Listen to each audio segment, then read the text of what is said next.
MedBricks Webcast is a new kind of healthcare media channel to break the silo mentality and foster interdisciplinary thinking. Our mission is to fill that gap and to create a curiosity through different lenses, tapping the passion that guided the historical figures in medicine and bringing present-day groundbreaking research to the front lines. We interview physicians and leaders in the industry about present-day healthcare challenges on our live programming. Hey, welcome to the MedBricks Webcast. This is Ramana Anamaraju. I'm the host of the MedBricks Webcast. We have a really good program. It's an international kind of thing today. A guest is joining from South Africa. Think about that. All the way from South Africa, early morning, 3 o'clock in the morning, she's joining with us. Then after that, I'm going to present a topic on, actually there's a connection with Africa. Secrets to the plastic surgery. There is a deep connection to the African connection. I'm going to tell you that is surprising to you, all of you. There is a secret number to do plastic surgery. A lot of plastic surgeons follow that. So it is going to be exciting. The thing is that, let me tell you why I do all the international. I want to get a perspective from different people. What's going on in healthcare? Health is a human right. Health is a human problem. And then we need to listen to everybody in the world. It's not just Americans, not Canadians, not just one country, India. We have to listen to everybody in the world and solve this problem. We have a big problem. It's a huge Satan in front of us. That is a cancer. We need to solve that as a humanity together. And it is such an important thing. We need to solve cancer problem. We need a cancer advocacy is such a central theme for all of that. Salome Meyer is going to join with us from South Africa, Cape Town, South Africa, where actually Christian Bernard, the heart transplant surgeon, first transplant surgeon was there. The first heart transplant was done in the Cape Town hospital. That's where she is going to join. She is a true fierce advocate for the cancer. Salome Meyer, joining from South Africa, Cape Town. Welcome, Salome. Thank you for joining second time. Love to have you. Good evening, Ramana, and to all your viewers, wherever they are. Good evening. Thank you for joining early morning, 3 o'clock in the morning. But thank you for, tell me something about your background just until now, the journey of you. How did you end up in the advocacy side? Well, my journey is that I started as an advisor in cancer or in community development more, and that was about 30 years ago. Before that, I trained as a medical social worker and I worked in community development. But I then decided that I need, after the death of my friend, I decided that I need to devote my life basically to cancer, and I became an advisor in an advisory capacity for many years. And then from there on, I became an advocate, advocating for cancer policies, for cancer registration in South Africa. And then very much later, I then became an activist. And today I then say I have now graduated with 3 A's from being an advisor to an advocate, now an activist, activating for equitable cancer care in South Africa, and have been doing this since 2016. And can say that we are slowly making inroads in the South African community to unite voices and to basically bring to the attention of people that cancer is also a basic right that people have. Salome, if I remember that there is I saw one of your articles that is saying about that 85,000 people dead because of the inflicted with the cancer, and then so they have a lot of waiting list in some of the hospitals with the outdated. South Africa is one of the most advanced country in Africa. they have the resources, they have the money. So these are not available for access to the people. That how come they, one of the most advanced country in Africa, don't have the resources like even other countries in Africa? That what is the reason you think? Well, the waiting list, there is a protest of the waiting list. Saw that. So tell us a little bit about that. So if we just look at South Africa as a country, yes, and I think that is where lots of people do think, yes, we are one of the richest countries in Africa. And I suppose it may be from, from a fiscal point of perspective, maybe yes. But if we go back into who we really are, we are one of the most inequitable countries globally. 86% of the population access public health care. 86%. 14% of the public, of the citizens in this country, access the private sector. The private sector is then funded through your medical schemes. But if we look at the healthcare personnel and the equipment and the hospitals that has to service the 86% of the population, and I'm now talking about cancer care, then only 20% of the healthcare professionals, and that's also including then equipment, service that 86% of the population. So that is what happens within the public sector. So yes, it is a system that was inherited, and in terms of, but you can also then argue that for the last 30 years, what has been done? So a lot has been done in terms of health care, but on the other hand, we can also say that we've got a healthcare system that is now failing the public sector. And particularly with regards to cancer care, and in Gauteng, we have more than 3,000 patients that have been on a waiting list for radiation oncology, some of them for more than 3 years. And that, in essence, is what we say is a gross violation of a basic human right. And last year, so we've been protesting about it. And last year, the Treasury Department of that specific province allocated 784 million rand. Now, for us, that's a lot of money, for specifically the services to outsource, meaning outsourcing from the public sector to the private sector where there is capacity to outsource that radiation treatment, specifically then for those patients. And now, 13 months later, not one single patient has yet had any treatment. And that's why we took to the streets. And we just said, enough is now enough. We want answers.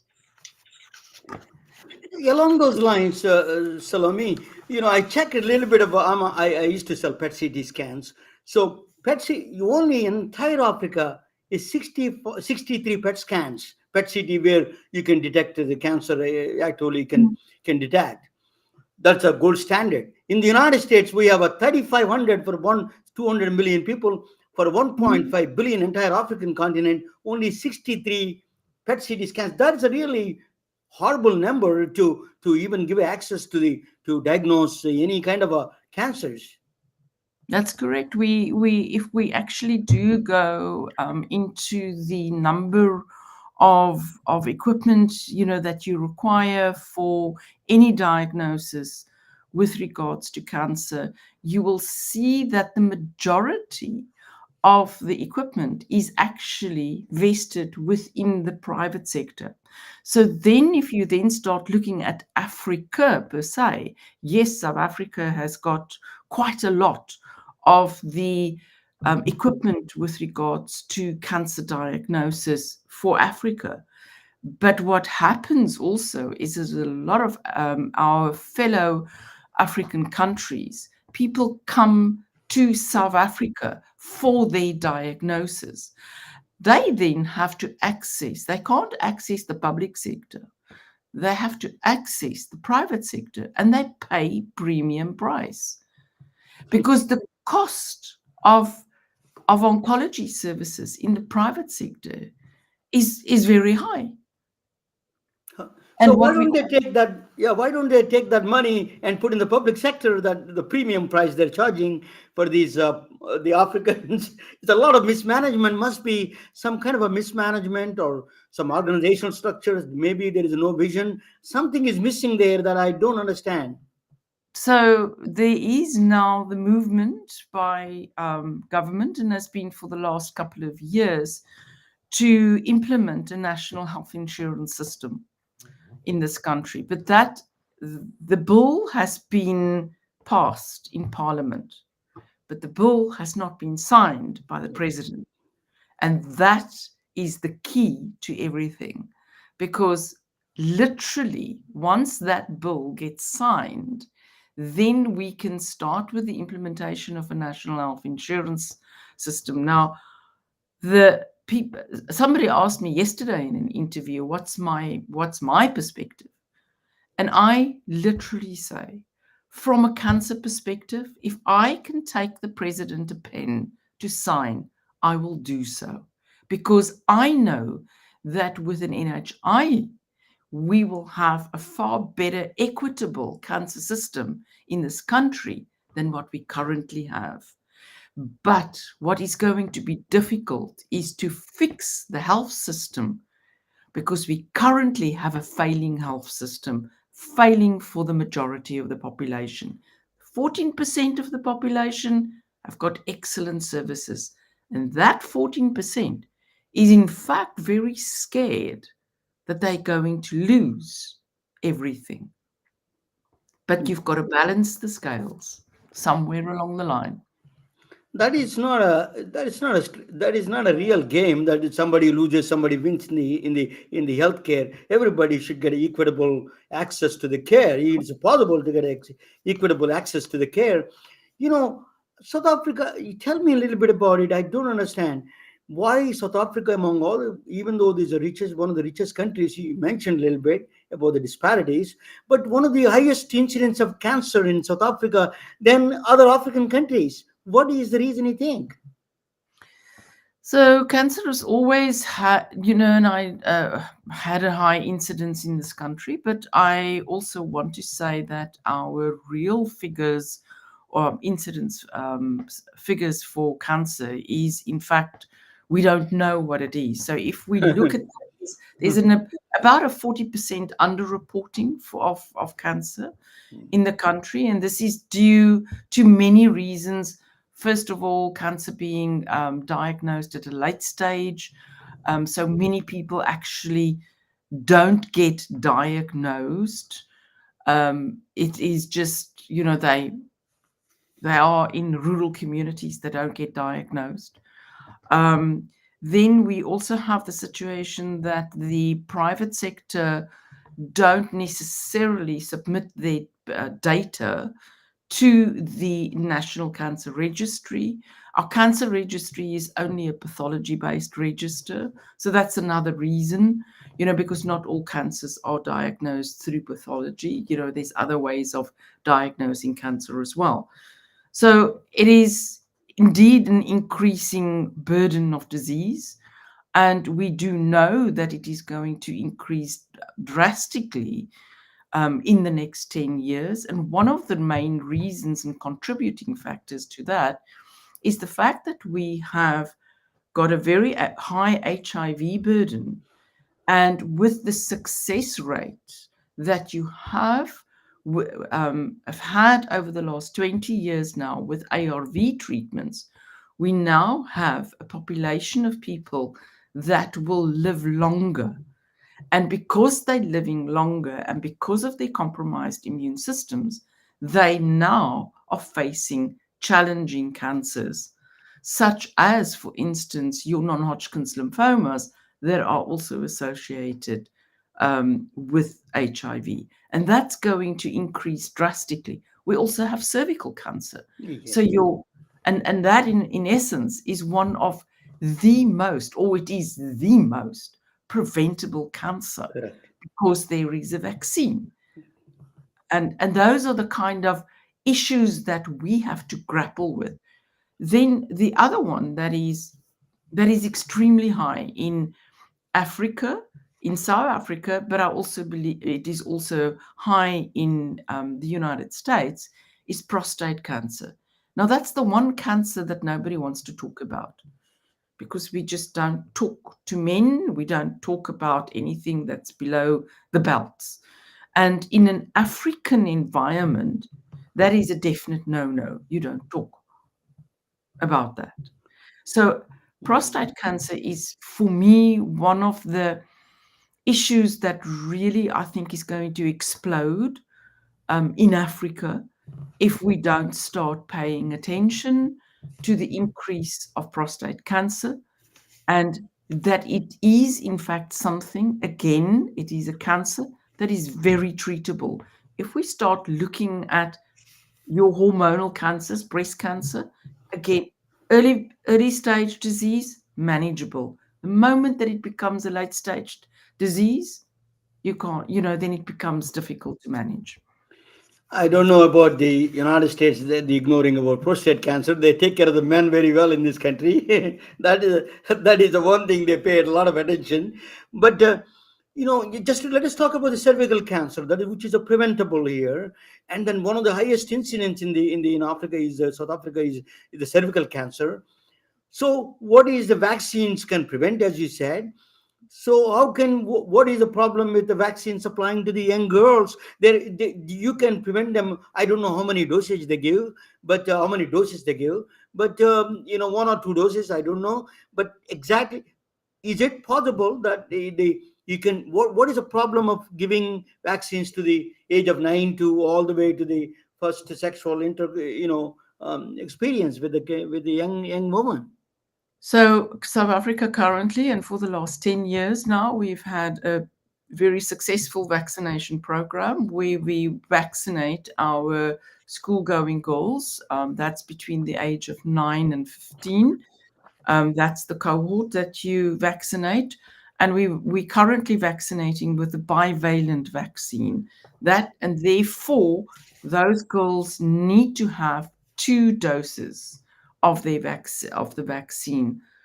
However, WHO has already come out and said that the non-valent vaccine is actually only 1 dose is required. So South Africa is now looking at with how we can transition from the bivalent to the non-valent. However, we need to say that there is a supply problem with the non-valent vaccine in terms of from a manufacturing perspective and then a supply perspective. So those are the kind of issues that have to be sorted out in Africa.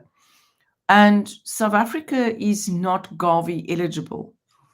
And because it's not Gavi eligible, it means that we've got to pay top dollar for the vaccine.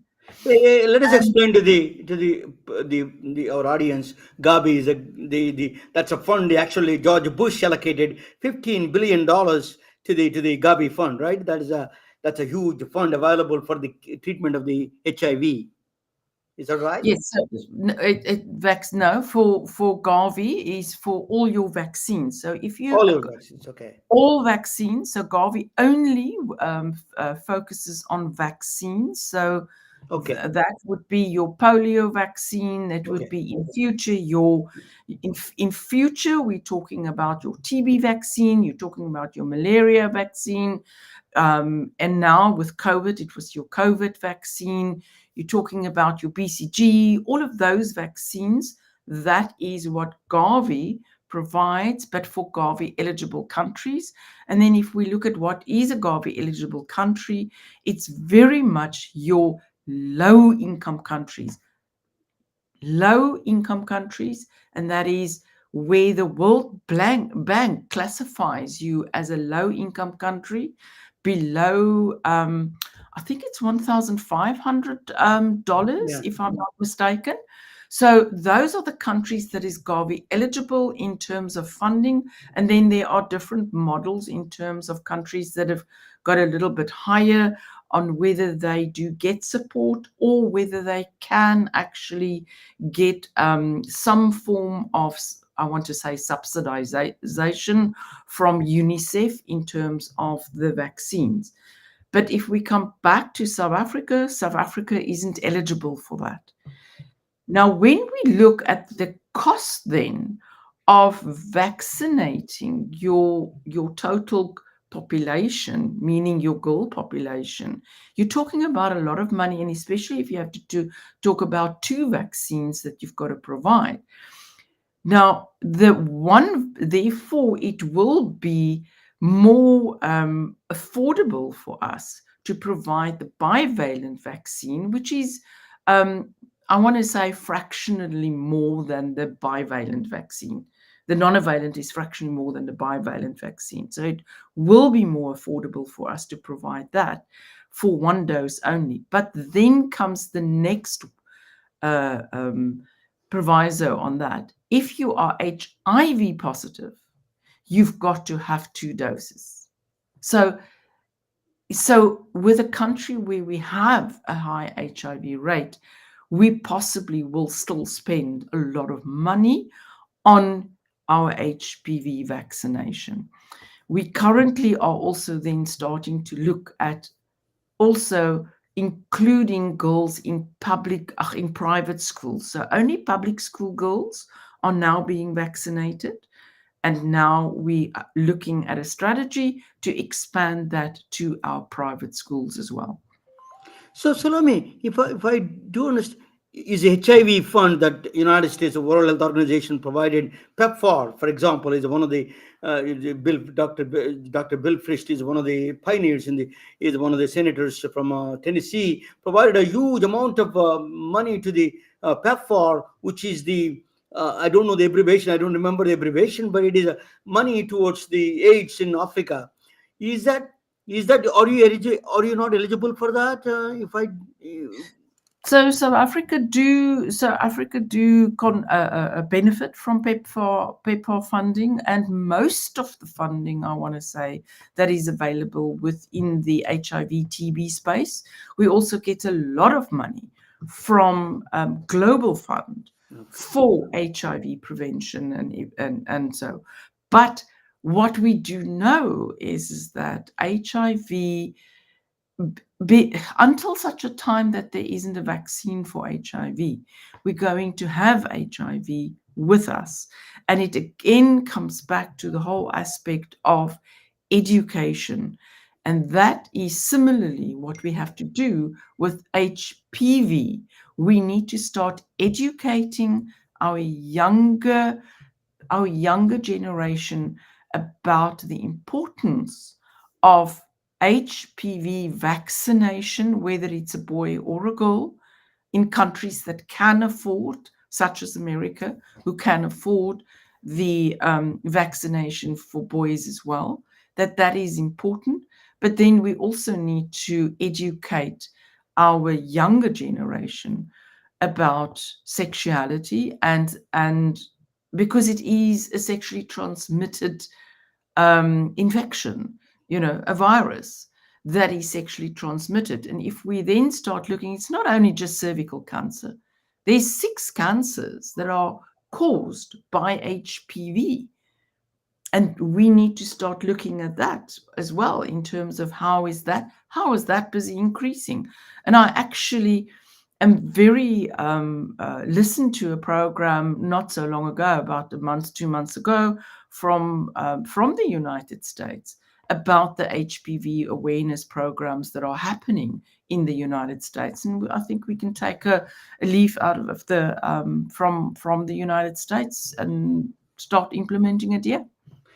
there is a overlap between the cervical cancer and HIV. Some of them are HPV, HIV. There is a overlap. A lot of girls get more prone to cervical cancer with HIV, right? So I think, can you use that funds for the global fund to utilize for this for the cervical cancer patients? So the you have to, what we have done specifically is we have started, and the global fund has allowed that, have started Mm. motivating for the for HPV screening Yes. of your vulnerable populations as a pilot program. So we now are currently looking at the pilot program in 5 districts of HPV screening for in your vulnerable populations, and that would be your HIV populations, the young girls, as well as your sex workers. So that correlation happens there. So there is a bit of cross funding that comes through that. Yeah. I'm a man, so I may not know. Is it a pap smear test you do for the HPV, or is there any other test they do? There is, so in South Africa we have got a pap smear test. Yeah. That is how we've been testing for cervical cancer all the years. So we've got a very ingrained pap smear testing program. However, which then means that you still have to have a, a, a smear taken by, or a sample taken by a trained health practitioner, whether it be a registered nurse or a gynecologist. And that can then go into what they call a liquid-based Yeah.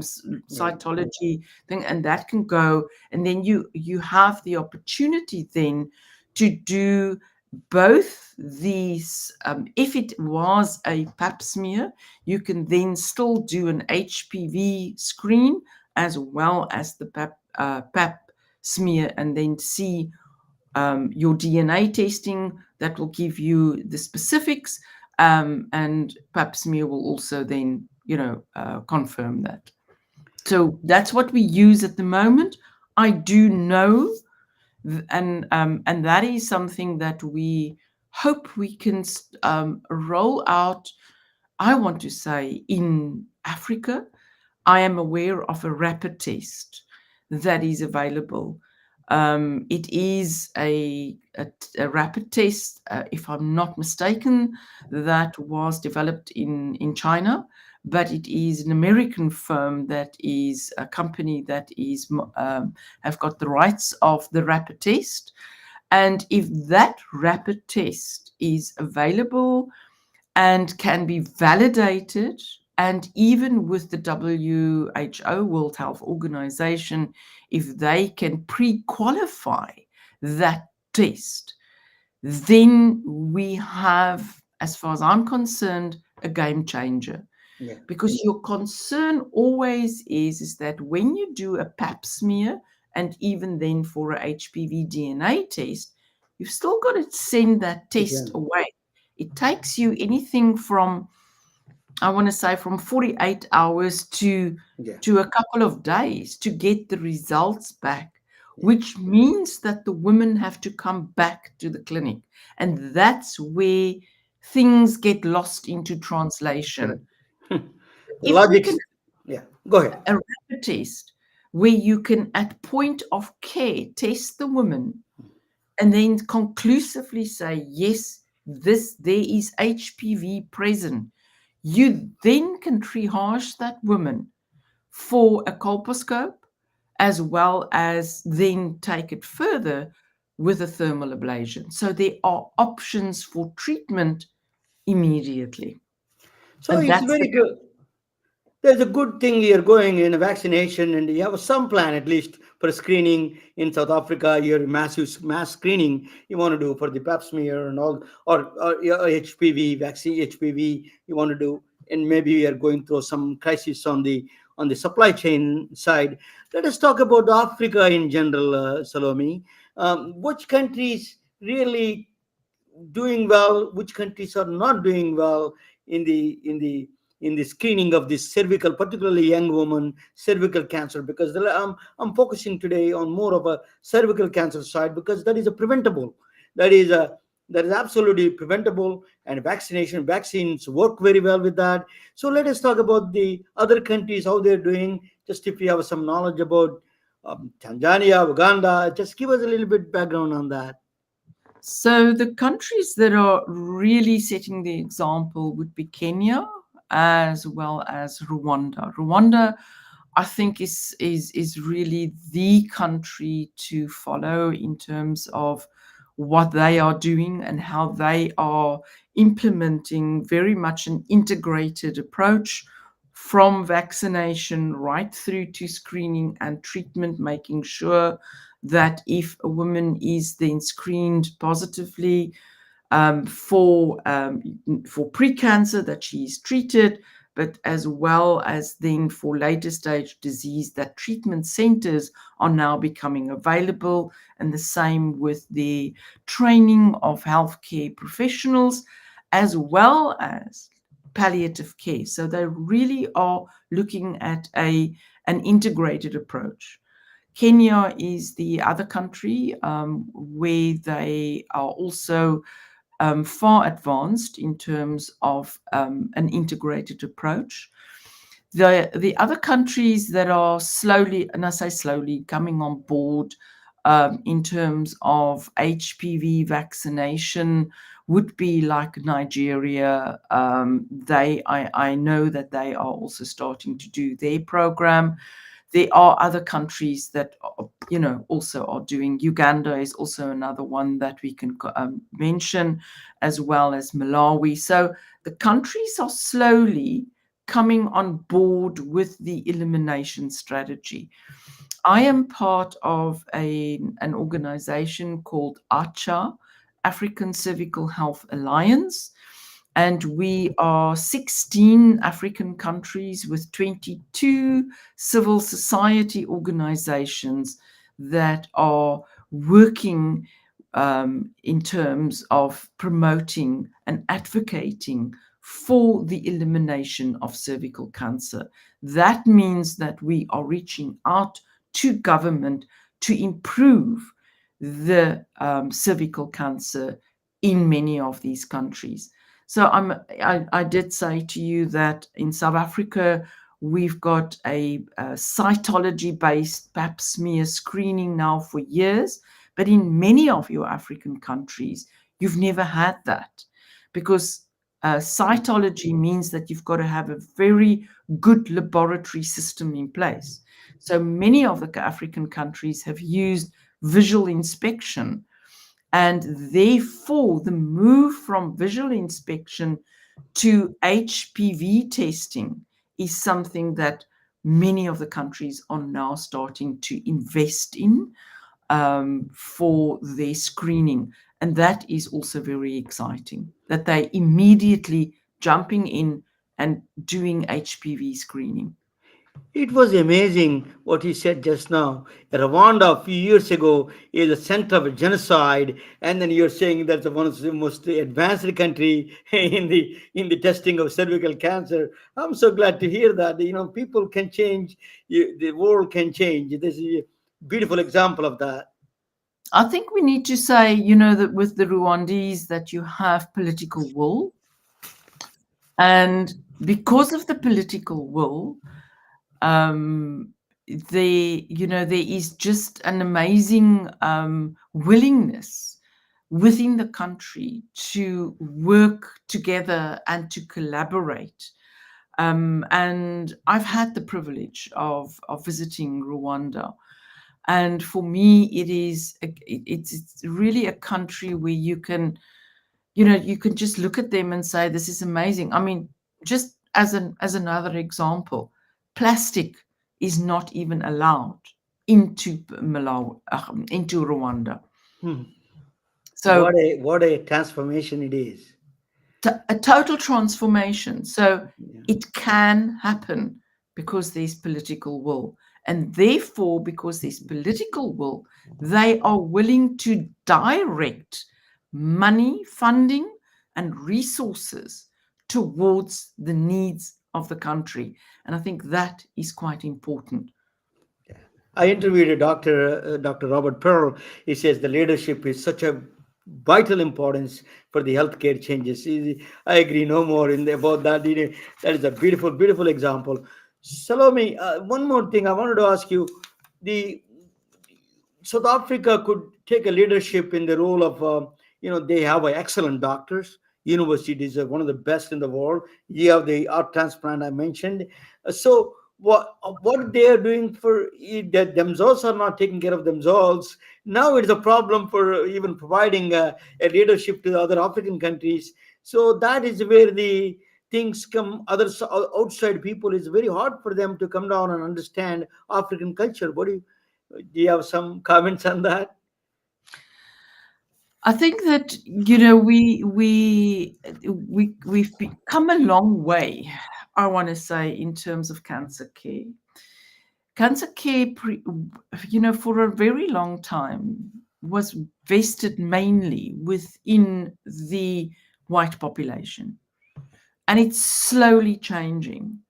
We're starting to see the demographics of the healthcare professionals is now also changing to reflect the society that South Africa is. And that in itself is a major change. So, and it's happened slowly. So, we hope that in the next couple of years, that it will also be more equitable from that aspect. But as I said, many of our or 80% of the healthcare cancer professionals actually work within the private sector. Salome, people like you are a voice for voiceless people. Your advocacy is such a critical importance. That is a true advocacy. What you do, I nothing but admiration. But I'm going to tell you a story about Africa. Interesting story, Africa, and then after that, I come back and ask you about your organization, how anybody can help and participate. Let me present it. You and me are going to watch. You can jump in anytime. You have a lot of knowledge than me, a lot of ways. That is Salome Meyer from South Africa, Cape Town. Cape Town, South Africa. That I'm going to talk about. I'm going to bring both of us in the side. Okay, now we're going to watch together. So this is the South Africa. So it's one of the most advanced countries. It is really doing good advocacy. They went through apartheid and they came back and really doing. And she's giving a true transformation country is Rwanda. I was surprised to hear that. Um, that is information we need to learn. PEPFAR and all those. Dr. Bilfrist, if you're watching, PEPFAR is working. But anyway, let's go into the fun side a little bit. I'm going to give a. This is a beauty pageant happened in South Korea. It is a 2015. In this a small beauty pageant in the Korean in 2015. All the girls looked exactly similar. It's a Korean press said that it's not like an outsider like Indian saying that all the Chinese look the same. Actually, Korean press said that they all look eerily similar. That's what Korean press said that. It is surprising to the judges. Why they all look similar. What they found out is that they all went into the same plastic surgeon, Ganganam ratio plastic surgery. They all went there and they wanted to get the same thing, so they all look the same. That's the golden ratio, the Ganganam golden ratio plastic surgery they went to. So that is a problem they found. Is a plastic surgery capital of the world is South Korea. You know, not South Africa, South Korea. So actually, what is the golden ratio? Then why did you put that name? Golden ratio is it came from the Greek sculptor Phidias. He's a god. You say that is if you measure the length, the height is up to from head to the novel. It is a 1.6. It's a 1 meter or 1 point. Then 1.6. That is a 3 meters and 3.6 is a tall guy, 6.6.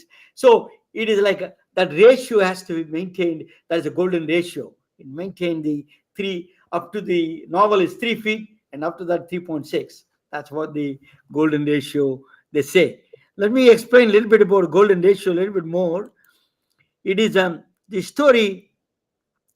So beauty defined as a luscious lips, if you want to get a beautiful lips, they say upper lip has to be if it's a 1 centimeter in the lower, the top lip or the upper lip, the lower lip is 1.6, the width of that. That is the golden ratio. That is a maintained, that is called a golden ratio. A lot of plastic surgeons follow that. That is the that's why you put a golden ratio. So somewhat beauty is defined. Eyes, for example, same thing, golden ratio, the eyebrows, the distance between the eyebrows, and all those things, and the nose, all of them are following some kind of a golden ratio, the ratio between the length and the secondary part of it.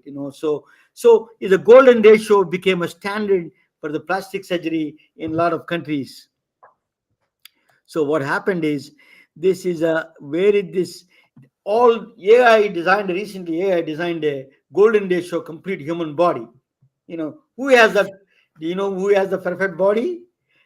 Not me, but I tell you who is that. Helen Mirren, actress Helen Mirren. They found out she has the perfect body for the AI defined perfect golden ratio body in everywhere. She has a proportional body on the world. I don't know how they got all the measurements for her, but they got it. So they declared she is one of the AI defined best perfect body for the golden ratio. But the story actually began in it's actually 1100. The story began of the golden ratio. The mystery of the golden ratio starts from the leaning tower of Pisa in Italy. You know, is a it was it is actually year 1100 AD. That is where that Leonardo Pisa was born. Is 1170, was born in 1170 in the Leonardo Pisa in the Leaning Tower. So he was is a son of a naval merchant. His father is a naval merchant. He's a before Marco Polo. There is another Italian explorer, that is a Marco Polo. But the Leonardo Pisa is actually, they called him later on Fibonacci. I don't know why they call him Fibonacci, but they got the name of Fibonacci. That he was long before Marco Polo actually. So he was naval son of a naval merchant. He was going to, where they going, from from Italy to Africa, Sardinia, Italy to Annaba in the port in the Algeria. They're traveling and selling. They're doing the naval merchants. They're trading. They do a lot of trading. So he was accompanying his father on these trips to Africa, Annaba port, a naval port. So he was in 1100. Think about that. It's 200 mile. The distance between the Sardinia and the Annaba is a 200-mile sea coast, sea that you have to travel, go across. So what they found is that what they're buying, the Italians are selling silk, they're selling wine, and then they're trading wine and silk, and they're getting gold and spices. Where they're getting the gold and spices in Africa? These merchants, African merchants, going to India and picking up the spices and gold from India and selling them there, became a trading post there. So during this time, he's been going back and forth along with his father, the Fibonacci is coming with his father and doing this trading with Africans. That's a big trade. So, but what he was surprised is, he was seeing a counting. They're doing, Africans are different, doing a different counting. He saw Roman numerals are 1, 2, 3. You see that Roman numerals, that's a very, very popular in Italy. That is what the mathematics of the Italy is. But on the right hand side, their Africans are following a different, and there is a one number they didn't. It's called a zero. Is there? That surprised him. What is that zero doing there? There is no zero concept in the Roman numerals. So the Fibonacci was a very curious young man. He was curious about it. So actually, he found out, after investigating, he found out these are Hindu numerals. Arabs are importing. They got it from India. The numerals from India. They're using Hindu numerals. They're using the Devanagari numerals. They call is a 0, 1, 2, 3. Is a single digits. If you see Roman numerals, much more complicated. If you see that the numbers go up, letters go up. It's a really complicated when they have a 99,000. It's a really big number in the Roman numerals. So Indians are using the Arabs are using Indian numerals. That's what surprising them. He surprised. He saw that Fibonacci saw that, and what he did was he was shocked to see something that zero there. But zero came from India. Is a 6th century base 10 system. The Brahmagupta is one of the mathematicians of the 6th century. He published it. He was also using the place system. If you put a zero in right after one is 10, if you have two zeros to 100, as like a place system, it is a value increases by the place of zero itself. So India was using in 6th century. In fact, that is stunning. That is what the zero came from. So actually, zero is actually recorded zero, even though Mayans and the Babylonians used it, but India recorded the first one on the temple, on the Gwalior temple, as actually you can see the picture on the right side. They use it as Sunya. It's called a Sunya. It's a zero. They use it. That is the first in introduction of mathematics, zero in mathematics.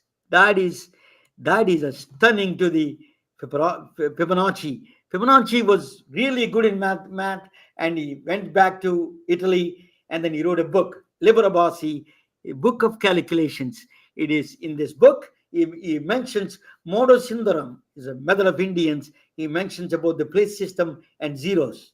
That is the first Western mathematics book he wrote. Fibonacci gave that book. The first Western mathematics book is of the Hindu numerals. Modus Sundaram introduces the place system, place value with a zero. That is just, that changes the entire world. So Fibonacci sequence is adding. Then Fibonacci was very popular about is one of the sequences. If you take all the numbers 0 to 0, 1, 2, 3, if you add a previous two numbers, 1 plus 1 is 2, 2 plus 3 is 5, 5 plus 8 is 13. If you add a back numbers, that he created a sequence. That's called a Fibonacci sequence. You're thinking, what is the big deal about it? Is it two numbers adding in the back, or is it looks trivial? But something nature find interesting. Nature followed that sequence. That is, all the petals you see followed the Fibonacci sequence. You don't see in between. All the petals, either 2, 3, 5, 8, 13. That's the petals are always arranged that way. You don't see in between. So the nature allowed this following the Fibonacci sequence for very strange reasons. We don't understand 100% why, but it is following the Fibonacci sequence, the nature itself. So the Fibonacci sequence, even the biology, if you see the knuckle to the wrist to the knuckle, our lengths, our biology followed in Fibonacci numbers in the distance between the wrist and the knuckle to the fingertip. They're all Fibonacci sequence, 8, 13. You see that Fibonacci follows the Fibonacci sequence in biology. So Fibonacci sequence is everywhere. Stunning it is. Even a stock market, they call Fibonacci retracement. It is called a stock market. They use, actually, there is the way they invest people, they use the Fibonacci software, the Fibonacci sequence software, in fact.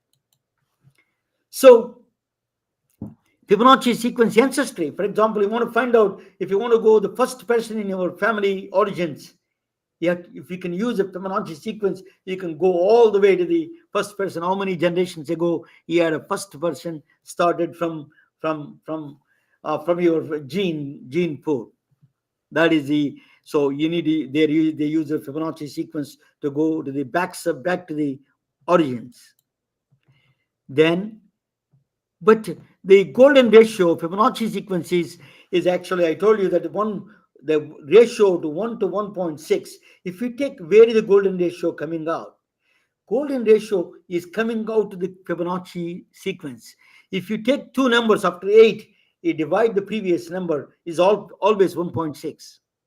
You take 34 by 21, 1.6. 55 by 34, 1.6. 89 by 55, 1.6. That is some nature found as something strange. Golden number. That is called a golden ratio. It exists everywhere in the nature.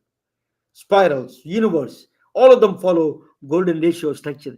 That is where it came from, a Fibonacci sequence, golden ratio. They found out Fibonacci sequence hold that universal truth, that is the Fibonacci golden ratio.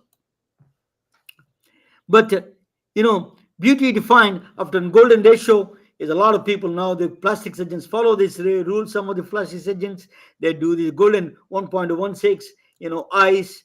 I told you already about the Courtney Cox, one of the famous Hollywood actress, about the lips. So she did that. That's his well published story. So same thing with so they beauty defined through 1 to 1.6 ratio, that they follow, that the people can look good. That's what it's aesthetically looking good, following the golden ratio. That is a secret number. So the golden ratio is, you can do the entire face. That's what I did. So the entire face of the golden ratio is one of the she's the Hadad, one of the, I think, a model. He has the perfect shape. That's what they said. But misguided in the beauty standards is not, you should not we should not do. Beauty is on the in the beholder, or the eyes of the beholder. Is not that they went to they did not ask for the golden ratio. What they did ask, all the South African, South Korean girls, they went there, they wanted to look like a one girl from a Hong Kong model, Charlene Choi. They wanted to look like her. So they all went to the same. They asked the same guy, do the same, looking same. So that's exactly, they all look the same, to the horror of the judges. So that is the problem: wrong math and misguided standards. But what is the actually, we can use Fibonacci sequence for good things, to help people, for advocacies that people like Salome doing, we can do. You can use a mathematics to Fibonacci gait analysis, sequence of the gait analysis. You can tell them in advance whether they have Parkinson disease. You don't need a MRI scans and CT scans. We cannot afford it in certain countries in Africa. Certain population cannot have access. You can eventually, the mathematics can help. Gait analysis, you can do the Parkinson disease, Alzheimer's. You can measure, by following the Fibonacci sequence, then you can diagnose Parkinson's and Alzheimer's in the future. It's a very a lot of research going on in this Fibonacci sequence area. Fibonacci sequence could be the future new biomarker. The reason is, if as normal divisions of the cells, the spread, cancer is a mutation and spread, right? So on the left side, the normal divisions are a progressive division. You see on the left side, that's healthy divisions of the cells. If it follows the Fibonacci, the divisions usually follow Fibonacci sequence. That means bad news. If you detect a Fibonacci sequence in the division side, that is a bad news right there. The viruses divide, or the mutation cells divide. They follow the Fibonacci sequence. That is indication for the cancer and tumor bad growth. So mathematics can reveal so many things. So that, but it's going to be biomarker in the future. If you want to detect a breast cancer, people don't have mammograms, and it's a very hard to get a mammogram. Even in the United States, a lot of access is a problem. But what they found out is, if you use a temperature patch and you find the temperature variation on the breast in different spots, the temperature variations can tell you through Fibonacci sequence that whether that is a malignant cancer, malignant or calcification, or simple benign, is, you can tell from that temperature variance from the Fibonacci sequence. Think about that, how mathematicians are helping indirectly without knowing all this expensive equipment. We can eventually, our humanity is going to the artificial intelligence, new mathematics can help. 1,000 years ago, who invented a Fibonacci sequence, can help us to detect a lot of diseases. That is the feature of um, the future of, so you don't need that expensive equipment. Eventually, people who cannot afford, they can use the disposable patches. As she's talking about, Salome is talking about the rapid testing. That's all. Throw it out in the get the temperatures. It is already transmitted to through the cell phones, and then they can detect whether there is a cancer or not. Can you believe that? That is a really mathematical. You don't need a traditional way of thinking. You can do revolutionary thinking, mathematics and physics. That's where they play a role nowadays. So I think mathematics can save lives. People like Fibonacci, young man who is interested in mathematics, who loved counting. He produced this kind of introduced the Western mathematics is truly remarked from 1,000 years ago. We have that we can take that one into the new idea and reducing the diagnosing and treatment of the diseases you can do. That is, thank you for all watching. Let me bring Salome back to the table. Salome, and then let me. How are you? Yeah, what do you think, Salome? That was fascinating. I didn't know any of that. Thank you. That's what physics and mathematics I want to bring to the healthcare. So you can change the world. We can change the world. We can give a more access to the, as you said, the rapid testing. All these things you can solve through AI, artificial intelligence. I'm Silicon Valley. I'm in the center of Silicon Valley. We can provide these kind of things with the new artificial intelligence. We can give a more access to people, right? Totally. It would be wonderful if we can actually just expand that. And I do know that in South Africa we actually have got an artificial intelligence device that can detect breast cancer. That was developed here in South Africa, and it's busy. I think they're busy rolling it out in some of our provinces. Yeah. That's the great news. So, Salome, let me ask you. I always admire you.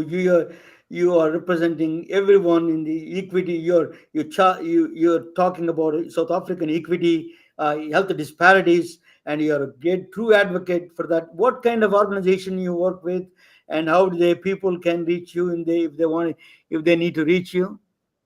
So I am with the Cancer Alliance, and the Cancer Alliance is a non-profit organization. So we do take funding from any, I want to say, individuals, or even any broader organizations or companies that would want to sponsor the work that we do. We're very particular about the fact that we do not take money from pharma. And that's just because we say that we want to stay objective, in terms of the pricing of medicines and etc. and all of those things. We've been fighting them. The Cancer Alliance is an overarching body of nearly we are now more than 30 organizations that work within the cancer space, whether it be awareness, whether it be direct patient support or patient navigation, or even palliative care. And we've got seven independent advocates that are associated with us.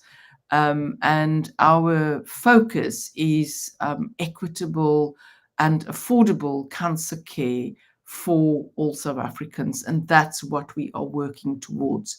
So we come together, the different organizations, each having their own focus, but as the collective, we come together to fight as one voice, and that's what we do. Thank you, Salome. Thank you. You're a diamond among all the humans. We need people like you advocating the true, people who don't have the voices. You are really true advocacy. That is. Thank you so much for joining with me. I'm always honored and privileged to have you on my podcast. Thank you so much. My pleasure. Stay well. Thank To you. everybody. Thank you. Thank you. Thank you all. Good night. Good night. Are retailing their stories through our patented designs that can be worn on scrubs, t-shirts, printed on conference bags, and endless other promotional materials. Daily Wear for Medicine is the first ever of its kind to create curiosity in medicine through visual art. We at MedBricks are celebrating unsung heroes of the past who made enormous contributions to the field of medicine. Through our unique